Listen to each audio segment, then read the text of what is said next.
તમે ભજીયા તો ઘણી બધી પ્રકારના ખાધા હશે, પણ જો આવા ચોખાના એકદમ બહારથી ક્રિસ્પી અંદરથી સોફ્ટ ભજીયા બનાવી લીધા તો બાળકોથી લઈને ઘરમાં બધાને ભાવશે। તો અહીંયા ચોખાના મિની ભજીયા બનાવવા માટે મેં 1 કપ ચોખાને આપણે 3 થી 4 કલાક માટે પલાળી દેવાના છે। તો આ રીતે સારી રીતે 2 થી 3 વાર ધોઈને 3 થી 4 કલાક પછી ચોખા પલળી જાય એટલે એકદમ સારી રીતે નિતારી લઈશું અને આ રીતે ગ્રાઇન્ડિંગ જારની અંદર એકદમ ફાઇન પેસ્ટ બનાવી લેવાની છે। મેં અહીંયા બધા જ ચોખાને થોડા એડ કરીને બધી જ પેસ્ટ તૈયાર કરી લીધેલી છે।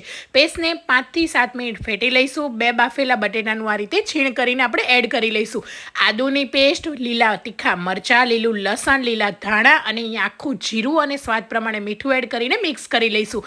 આ પેસ્ટમાં વધારે પડતું પાણી નથી એડ કરવાનું, બસ આ રીતે ભજીયા પડે એ રીતનું બેટર આપણે તૈયાર કરી લઈશું। એકદમ હાઈ ગેસની ફ્લેમ પર ભજીયા પાડી લઈશું અને એ પછી મીડિયમ ગેસ કરીને એકદમ ક્રિસ્પી અને ગોલ્ડન કલરના કરી લઈશું। તો બહારથી ક્રિસ્પી અંદરથી સોફ્ટ એવા રાઈસ મિની ભજીયા